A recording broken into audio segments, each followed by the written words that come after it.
नमस्कार दोस्तों, सूर्या के यूट्यूब चैनल पर आपका स्वागत है। और आज हम पढ़ेंगे संविधान। संविधान का भाग पढ़ेंगे, संविधान के अनुच्छेद पढ़ेंगे। जैसा कि देखिए आप सबके लिए हमने लाया है, देखिए। तो ये दोस्तों देखिए आप, जैसा कि आप सब देख रहे हैं, ये आपका संविधान है। पूरा संविधान हम पढ़ेंगे एक छोटे छोटे वीडियो में, जो लगभग 15 से 20 मिनट की होगी। आपको वो कंटेंट यहाँ मिलेगा जो और बड़े बड़े यूट्यूब चैनल पर नहीं मिलेंगे। तो इसके लिए सबसे पहले हम क्या पढ़ेंगे, इसके बारे में जान लेते हैं। संविधान के भाग पढ़ेंगे, भाग 4 तक हम इसको पढ़ेंगे। भाग 4 तक पढ़ेंगे और लगभग 51 अनुच्छेद पढ़ेंगे। 51 अनुच्छेद आज आपको इस क्लास से याद होने वाले हैं। तो सबसे पहले हम आपको दें कि जैसा कि आप सब जानते हैं कि हमारे मूल संविधान में 22 भाग और 395 अनुच्छेद थे। तो उसी के क्रम में आज हम देखिए संविधान का पहला भाग पढ़ेंगे, जिसमें से है पहला अनुच्छेद है। ये आपके सारे अनुच्छेद हैं, इस क्रम में जो आएंगे वो अनुच्छेद हैं। तो चलिए हम क्लास को शुरू करते हैं बिना देरी के। तो देखिए पहला अनुच्छेद में क्या दिया गया है। भाग 1 के पहले अनुच्छेद में दिया गया है संघ और उसका राज्य क्षेत्र। संघ और उसका राज्य क्षेत्र। दूसरे वाले में दिया गया है नए राज्यों का प्रवेश। अनुच्छेद 2 में दिया गया है नए राज्यों का प्रवेश। तो 2 का जो है निश्चित कर दिया गया है, यानी खत्म कर दिया गया है। तीसरा अनुच्छेद जो है नए राज्यों का निर्माण और वर्तमान राज्यों की सीमाओं या नामों में परिवर्तन। आपको बता दें अनुच्छेद 3 उत्तर प्रदेश पुलिस परीक्षा में पूछा गया प्रश्न है। जी हाँ, उत्तर प्रदेश पुलिस परीक्षा 2024 जो भी हाल ही में हुई, उसमें ये सवाल पूछा गया था। तो आपको बता दें कि ये जो है इम्पॉर्टेंट क्लास है आपके लिए, क्योंकि इसमें से सवाल पूछे जाते हैं, चाहे जिस चीज़ का पेपर हो, एसएससी का हो, पुलिस का हो, या चाहे जो संविधान जिसमें आते हैं, अक्सर पूछे ही जाते हैं। तो अनुच्छेद 4 में देखेंगे, अनुच्छेद 4 में क्या दिया गया। पहली अनुसूची और चौथी अनुसूची के संशोधन तथा अनुपूरक, अनुषांगिक और परिणामिक विषयों का उपबंध करने के लिए अनुच्छेद 2 और अनुच्छेद 3 के अधीन बनाई गई विधियाँ। तो ये जो है अनुच्छेद 2 और अनुच्छेद 3 के अधीन बनाई गई हैं। अब देखिए भाग 1 में 4 अनुच्छेद हैं। भाग 1 आपका खत्म होता हुआ अब आप दूसरे भाग में प्रवेश कर रहे हैं। तो भाग 2 अब आपके सामने है। भाग 2 भाग 2 में क्या है। भाग 2 में है 5 से 11 तक। भाग 2 में आपके है 5 से 11 तक अनुच्छेद। 5वां आपका अनुच्छेद है संविधान के प्रारंभ पर नागरिकता, यानी नागरिकता से संबंधित है, जो है नागरिकता से संबंधित है। ये 5वां अनुच्छेद आपका। 6वां अनुच्छेद है पाकिस्तान से भारत के प्रव्रजन करने वाले कुछ व्यक्तियों के नागरिकता के आधार। 7वें पाकिस्तान और प्रव्रजन करने वाले कुछ व्यक्तियों की नागरिकता के अधिकार। आपके 7वें भारत के बाहर रहने वाले भारतीय उद्भव के कुछ व्यक्तियों के नागरिक के अधिकार। उसके बाद 9वां है विदेशी राज्यों की नागरिकता स्वेच्छा से अर्जित करने वाले व्यक्तियों का नागरिक न होना, यानी जो विदेशी नागरिक हैं वो भारत की नागरिकता लेना चाहते हैं, उनके लिए अनुच्छेद 9वां है। 10वां है नागरिकता के अधिकार का बना रहना, नागरिकता के अधिकार बना रहना। और 11वां आपका है संसद द्वारा नागरिकता के अधिकार का विधि द्वारा विनियमन किया जाना। तो इसके साथ ही आपके 2 भाग समाप्त हो गए। अगर आपसे पूछा जाए कि भाग 1 में क्या है, तो भाग एक में जो है भाग एक में 1 से लेकर 4 तक अनुच्छेद हैं, 1 से लेकर 4 तक। भाग 2 में जो है भाग 2 में 5 से लेके 11 तक अनुच्छेद है। अब हम चलते हैं तीसरे। हमारा तीसरा भाग हमारा जो है वो मूल अधिकार से संबंधित है। Very important, this is very important भाग। इसमें से प्रश्न पूछे ही जाते हैं, चाहे जो परीक्षा हो। भाग 3 पूछे जाता है, मूल अधिकार।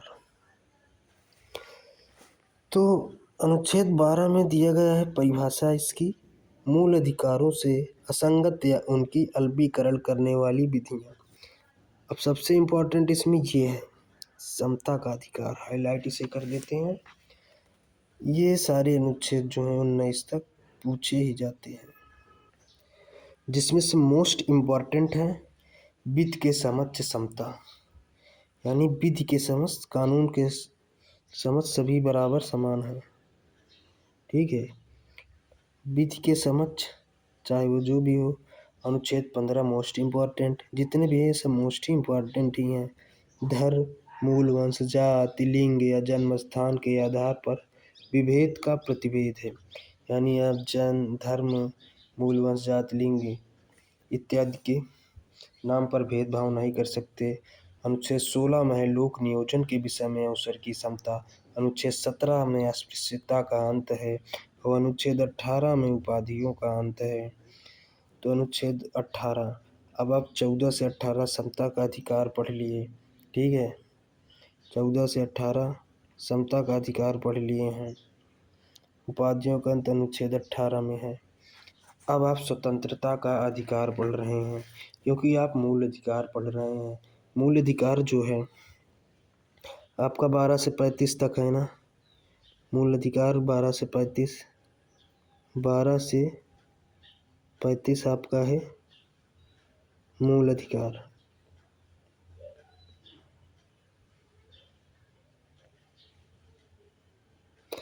ठीक है, मूल अधिकार 12 से 35 है। अब आप स्वतंत्रता का अधिकार उसी में पढ़ रहे हैं। स्वतंत्रता का अधिकार आपको इसी वीडियो में 50 अनुच्छेद आज याद करने हैं। अगर आप चाहें तो वीडियो को बढ़ा कर देख सकते हैं, 1.2 पे या 2x2 पे भी देख सकते हैं।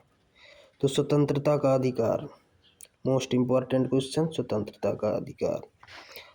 अनुच्छेद 19 वाक स्वतंत्रता आदि विषय कुछ अधिकारों का संरक्षण, यानी बोलने की स्वतंत्रता आपको अनुच्छेद 19 में है। अपराधों के लिए दोष सिद्ध करने के संबंध में संरक्षण, इस सब अनुच्छेद को आपको याद होना ही चाहिए हर हालत में। ठीक है, उसके बाद 21 में प्राण और दैहिक स्वतंत्रता का संरक्षण। 21 का में है शिक्षा का अधिकार, वेरी मोस्ट इम्पॉर्टेंट, शिक्षा का अधिकार 21 का में है। कुछ दशाओं में गिरफ्तारी और निषेध से संरक्षण है आपका अनुच्छेद 22 में। उसके बाद है शोषण के विरुद्ध अधिकार, शोषण के विरुद्ध अधिकार है, शोषण के विरुद्ध अधिकार। इसमें अनुच्छेद 23 में दिया गया है, अनुच्छेद 23 में दिया गया है मानव के दुर्व्यवहार और बलात्श्रम का प्रतिषेध, यानी मानव का आप व्यापार नहीं कर सकते, उनसे ज़बरदस्ती काम नहीं करा सकते। अनुच्छेद 24 वेरी मोस्ट इम्पॉर्टेंट है। अनुच्छेद 24 जो है पूछा जाता है, इसमें कारखानों आदि में बालकों के नियोजन का प्रतिषेध है। आप कारखानों में बालकों को काम नहीं करा सकते हैं, प्रतिषेध है। उसके बाद होता है धर्म की स्वतंत्रता का अधिकार, धर्म की स्वतंत्रता। अनुच्छेद 25 में अंतःकरण, आपको सारे अनुच्छेद यहाँ मिलेंगे। अंतःकरण के और धर्म के आबाद रूप में मानने, आचरण और प्रचार करने की स्वतंत्रता। 26 में है धार्मिक कार्यों के प्रबंधन की स्वतंत्रता। 27 किसी विशिष्ट धर्म की अभिवृद्धि के लिए करो या समुदाय से बारे में स्वतंत्रता। अनुच्छेद 28 में है कुछ शिक्षा स्थानों में धार्मिक शिक्षा या धार्मिक उपासना में उपस्थित होने के बारे में स्वतंत्रता। अनुच्छेद 29 में है अल्पसंख्यक वर्गों के हितों का संरक्षण। अनुच्छेद 30 में है शिक्षा संस्थानों की स्थापना और प्रशासन करने का अल्पसंख्यक वर्गों का अधिकार, यानी ये अल्पसंख्यक के लिए है। अनुच्छेद 31 को निश्चित कर दिया गया, इससे आपको नहीं मतलब है। अब हम चलते हैं आगे के अनुच्छेद में, कुछ विधियों की व्यावृत्ति। आपको दोस्तों किताबों में जो आपको मिलेगा वो आपको पूरे अनुच्छेद नहीं मिलेंगे, हालांकि इसमें आप पूरे अनुच्छेद देख सकते हैं। तो अब देखिए 31 के काम है संपदाओं आदि के अर्जन के लिए उपबंध करने वाली विधियों की व्यावृत्ति। 31 खाम है कुछ अधिनियमों और विनियमों का विधिमान्यकरण गा कुछ निर्देशकों तत्वों को प्रभावी करने वाली विधियों की व्यावृत्ति 31 घा निश्चित किया गया है। अब आता है आपका लास्ट वाला संवैधानिक उपचारों का अधिकार। संवैधानिक उपचारों का अधिकार, संवैधानिक उपचारों के अधिकार में आप देखिए पहला अनुच्छेद 32। अनुच्छेद 32 को आपको पता है बाबा साहेब भीमराव अम्बेडकर ने क्या माना है, कमेंट में बताइएगा। तो अनुच्छेद 32 में देखिए इस भाग द्वारा प्रदत्त अधिकारों को प्रवर्तित करने के लिए उपचार 32 का निश्चित कर दिया गया है। अनुच्छेद 33 है इस भाग द्वारा प्रदत्त अधिकारों का बलों आदि को लागू होने में उपांतरण करने की संसद की शक्ति। अनुच्छेद 34 में जब किसी क्षेत्र में सेना प्रवृत्ति है तब इस भाग द्वारा प्रदत्त अधिकारों पर निर्वर्धन। अनुच्छेद 25 इस भाग के उपबंधों को प्रभावी करने के लिए विधान। अब आता है भाग 4 राज्य के नीति निर्देशक तत्व। भाग 4 भाई राज्य का नीति निर्देशक तत्व, यह आपके आयरलैंड के संविधान से लिया गया है। राज्य का नीति निर्देशक तत्व जो है आपका आयरलैंड के संविधान से लिया गया है। भाग 4 समझ रहे हैं, भाग 4। तो अनुच्छेद 36 में इसकी परिभाषा दी गई है। अनुच्छेद 37 भाग में अंतर्विशिष्ट तत्वों को लागू होना है। 38 में राज्य लोक कल्याणकारी की वृद्धि के लिए सामाजिक व्यवस्था बनाएगा।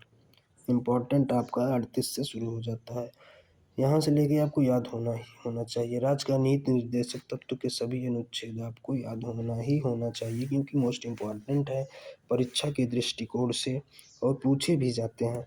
तो अनुच्छेद 39 में राज्य द्वारा अनुसरणीय कुछ नीति तत्व।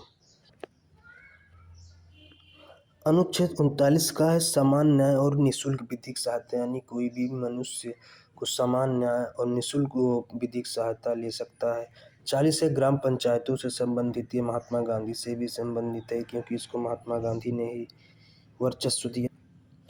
अनुच्छेद 41 है कुछ दशाओं में काम शिक्षा और लोक सहायता पाने का अधिकार। अनुच्छेद 42 काम की न्याय संगत और मनोवांछित दशाओं का तथा प्रसूति सहायता, ये इम्पोर्टेंट है। इसमें प्रसूति सहायता ये इम्पोर्टेंट है, इसको आप ध्यान दीजिएगा। और अनुच्छेद 43 से कर्मकारों के लिए निर्वाह मजदूरी, मजदूरी कर्मकारों के लिए जो काम करेगा उसको उतनी मजदूरी दी जाएगी। अनुच्छेद 43 का में उद्योगों के प्रबंधन में कर्मकारों का भाग लेना। 43 का में सहकारी समिति की अभिवृद्धि। 44 में नागरिकों के लिए समान सिविल सहायता, इम्पोर्टेंट है ये भाई, IMP। तो अनुच्छेद 44 है एक समान सिविल सहायता।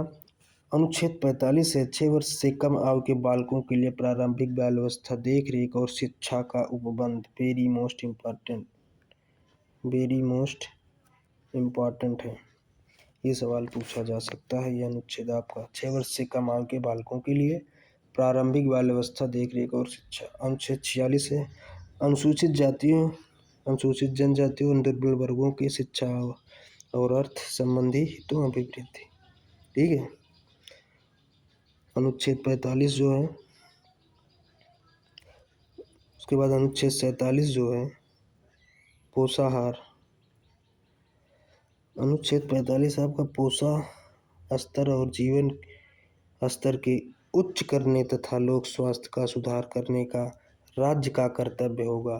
यानी कोई भी व्यक्ति को राज्य का यह कर्तव्य होगा कि उसको अच्छे से पोषाहार दे, खाना दे, या उसको जीवन यापन करने के लिए उसकी सरकार व्यवस्था कराए। अनुच्छेद 48 इम्पॉर्टेंट कृषि और पशुपालन का संगठन, आपको ये पता होना चाहिए। 48 वेरी मोस्ट इम्पॉर्टेंट भाई साहब, इसको हाईलाइट कर देता हूँ 48 को। पर्यावरण का संरक्षण तथा संवर्धन और वन जीवों की रक्षा इम्पॉर्टेंट है। उसके बाद देखिए 49 राष्ट्रीय महत्व के स्मारकों, स्थानों और वस्तुओं का संरक्षण है, ये भी मोस्ट इम्पॉर्टेंट है। 50 कार्यपालिका से न्यायपालिका का पृथक्करण। अनुच्छेद 50 अंतर्राष्ट्रीय शांति और सुरक्षा की अभिवृद्धि। अंतर्राष्ट्रीय शांति सुरक्षा की अभिवृद्धि तो इसके साथ ही ये देखिए आपके 51 अनुच्छेद खत्म हो गए, यानी भाग 4 तक 51 अनुच्छेद खत्म हो गए। भाग 4 के काम में देखिए, भाग 4 के काम में देखिए, ये इम्पोर्टेंट है भाई। 51 के काम मूल कर्तव्य दिया गया है, जो लिया गया है मूल कर्तव्य कहाँ से लिया गया है, इसे आप कमेंट बॉक्स में बताएंगे किस देश से लिया गया है। इसके साथ ही आपका 51 अनुच्छेद खत्म हो गया है। इसके बाद पढ़ेंगे भाग 5 से कार्यपालिका, राष्ट्रपति और उपराष्ट्रपति, इसके आगे वाले वीडियो में। इसके साथ ही दोस्तों नमस्कार।